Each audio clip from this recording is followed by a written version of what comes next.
سلطان محمود غزنوی اور ایک بت کا قصہ۔ ہندوستان میں سومناتھ کا مندر تھا جو پورے ہندوستان کے لوگوں کا مرکز تھا۔ یہاں پر دور دراز سے میلوں سفر طے کر کے لوگ آیا کرتے تھے۔ یہاں سونے کے بنے ہوئے بت اور مورتیاں بھی نصب کی ہوئی تھی، اور اس مندر کی خاص بات مورتیوں کا ایک خاص جادو تھا، جس کی وجہ سے بڑے بڑے لوگ اس کی طرف متوجہ ہوتے تھے۔ کئی سکھ اور عیسائی بھی اپنا مذہب بدل لیا کرتے تھے، اور سومناتھ کے مندر کو دیکھ کر لوگ ہندو مت کو قبول کر لیتے تھے، چاہے وہ لوگ اپنے مذہب پر کتنے ہی پکے ہوں، مگر اس منظر کو دیکھ کر سجدے میں گر پڑتے۔ اس کے اندر اتنا بڑا کرشمہ اور ایسا غیر فطری نشان تھا کہ ہر کوئی انسان حیران رہ جاتا تھا۔ اس میں ایک ایسا بڑا بت تھا جو بغیر کسی سہارے کے ہوا میں معلق تھا۔ وہ نہ تو چھت کے ساتھ لگا ہوا تھا اور نہ ہی زمین پر ٹکا ہوا تھا، ایک عجیب و غریب کیفیت کے ساتھ ہوا میں لٹکا رہتا تھا۔ لوگ جب وہاں پر آتے تو اس کو دیکھ کر حیران زدہ ہو جاتے، اور پھر ہندو پنڈت خوب کمائی کیا کرتے تھے اور کہتے تھے کہ اس خاص بت کے لیے دان دو اور اس پر ہیرے جواہرات کا چڑھاوا کرو، تو اس سے تمہاری تمام مشکلات حل ہو جائیں گی، تمہارے مسائل ختم ہو جائیں گے۔ یہ ایک بہت بڑا دیو ہیکل بت تھا جس کا پیٹ بہت بڑا تھا۔ اس کے منہ کے ذریعے سے ہیرے جواہرات اس کے پیٹ میں ڈالے جاتے تھے۔ پھر جب مندر لوگوں سے خالی ہو جاتا تو 2 یا 3 ہفتوں کے بعد اس بت کے پیچھے کمر کے راستے سے ہو کر ایک دروازہ تھا، جس کو کھول کر اس میں سے سونا چاندی کے زیورات کو نکال لیا جاتا تھا۔ مگر لوگ یہی سمجھتے تھے کہ ہمارے دیے ہوئے خزانے بھگوان کے پاس پہنچ جاتے ہیں، اور بدلے میں بھگوان ہمارے مسائل اور پریشانیوں کو حل کر دیتے ہیں۔ سلطان محمود غزنوی رحمۃ اللہ علیہ نے اس علاقے کو فتح کر لیا۔ جب وہ اپنے مفتوحہ علاقے کا دورہ کرتے ہوئے اس مندر میں پہنچے تو بلا جھجک بتوں کو پاش پاش کروانا شروع کر دیا۔ بڑی کلہاڑیوں سے بتوں کو گرایا جا رہا تھا، اور سلطان محمود غزنوی رحمۃ اللہ علیہ بھی تلوار سے بتوں پر وار کر رہے تھے۔ پورے دن میں آدھا مندر ہی بتوں سے پاک ہوا تھا، اور باقی بتوں کو دوسرے دن پر چھوڑ دیا گیا۔ دوسرے دن پورے ہندوستان کے بڑے بڑے پجاری اور پنڈت مل کر سلطان محمود غزنوی رحمۃ اللہ علیہ کے پاس حاضر ہوئے، اور بڑے احتیاط کے ساتھ، بڑی لجاجت کے ساتھ اور درخواست پیش کرتے ہوئے کہا کہ اس علاقے پر آپ ہی قبضہ رکھیں، مگر ہمارے اس بت کو مت توڑیے۔ اس کے بدلے میں ہم آپ کو پورے ہندوستان کی دولت دینے پر تیار ہیں۔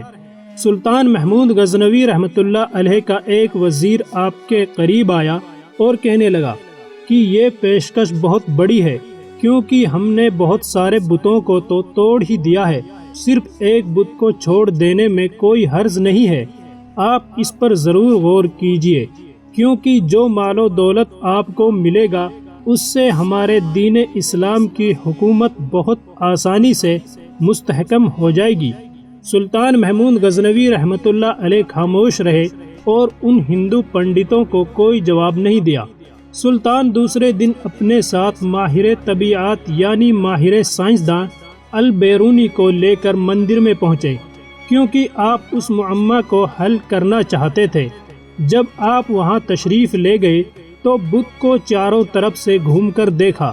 کوئی پتلی چیز یا کوئی بھاری چیز یا کوئی معمولی سا سہارا بھی نظر نہیں آیا کہ جس پر بت کو ٹھہرایا گیا ہو یا جس کے ذریعے سے بت کو ہوا میں لٹکایا گیا ہو۔ سلطان بہت حیران ہوئے اور البیرونی کے ذمے لگایا کہ آپ اس کا معائنہ کریں اور اس کی وجہ ڈھونڈیں کہ اس بت کو ہوا میں کس طرح ٹھہرایا گیا ہے۔ عجیب و غریب سما بن چکا تھا۔ بہت سارے وزیر اور سلطان محمود غزنوی بھی وہاں بیٹھ کر دیکھ رہے تھے کہ آخر اس کی وجہ کیا ہو سکتی ہے۔ البیرونی بھی پکے سچے مسلمان تھے۔ انہوں نے بڑے غور و خوض سے بت کو دیکھنا شروع کیا، قریب جا کر بت کو چھو کر بھی دیکھا اور چاروں طرف سے باغور دیکھتے بھی رہے۔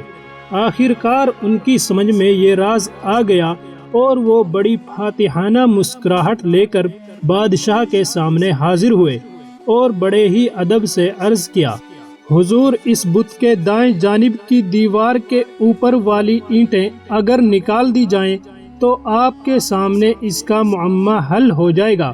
سلطان، جو کافی دیر سے تحقیق ہوتے ہوئے دیکھ رہے تھے، وہ گہری سوچ میں پڑ گئے اور اپنے ایک وزیر کو حکم دیا کہ جن اینٹوں کی طرف البیرونی نے اشارہ کیا ہے ان کو فوراً نکال دیا جائے۔ جیسے ہی دیوار سے اینٹیں نکلی تو بت کا راز فاش ہو گیا، کیونکہ جب دائیں طرف والی دیوار سے اینٹیں نکالی گئی تو بت دائیں جانب سے زمین کی طرف جھک گیا۔ ابھی وہ زمین پر گرا نہیں تھا، مگر اس کا ایک طرف کا حصہ بالکل نیچے کی طرف جھک گیا۔ یہ چیزیں پہلے سے بھی زیادہ حیران کن تھی کہ اینٹوں کا بت سے کیا تعلق ہے۔ سلطان نے البیرونی کو بلا کر پوچھا کہ اس پہیلی سے ذرا پردہ اٹھائیں اور ہمیں بتائیے کہ آپ تحقیق کی گہرائی تک کیسے پہنچے۔ البیرونی کہنے لگے کہ حضور، در حقیقت یہ پورا بت بہت اعلیٰ قسم کے لوہے کا بنا ہوا ہے۔ یہ ایسا بت ہے جو مقناطیس کی طرف خوب کھنچتا ہے، پھر اس کے وزن کے عین مطابق مقناطیسوں کو دیوار کی اینٹوں کے اندر خوب بھر دیا گیا ہے، یعنی اینٹوں کے اندر مٹی کے بجائے مقناطیس رکھ دیا گیا ہے۔ یہ مقناطیس بھی اتنی اعلیٰ قسم کی ہیں کہ یہ پوری طرح اس بت کو اپنی طرف کھینچتی رہتی ہیں اور اتنی زور سے کھینچتی رہتی ہیں کہ بت اپنی جگہ سے ذرا سی بھی حرکت نہیں کرتا۔ بلکہ اب پجاریوں نے بتلایا ہے کہ اس مندر کے اندر ہوا کی آمد و رفت بھی اس طریقے سے ترتیب دی گئی ہے کہ وہ بت کو اوپر کی طرف اٹھائے رکھتی ہے۔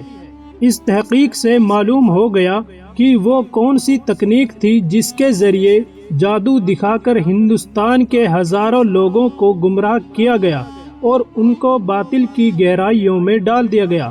سلطان محمود غزنوی رحمۃ اللہ علیہ نے اس بت کو توڑ دینے کا حکم دیا اور بڑے بڑے طاقتور سپاہیوں کے ذمے لگایا کہ وہ اپنی پوری طاقت و قوت کے ساتھ اس بت کے ٹکڑے ٹکڑے کر دیں، یہاں تک کہ اس کا نام و نشان بھی باقی نہ رہے۔ عزیز دوستوں، ویڈیو پسند آئی ہو تو لائک کریں اور ہمارے چینل دین 24 کو سبسکرائب کرنا نہ بھولیں۔ شکریہ۔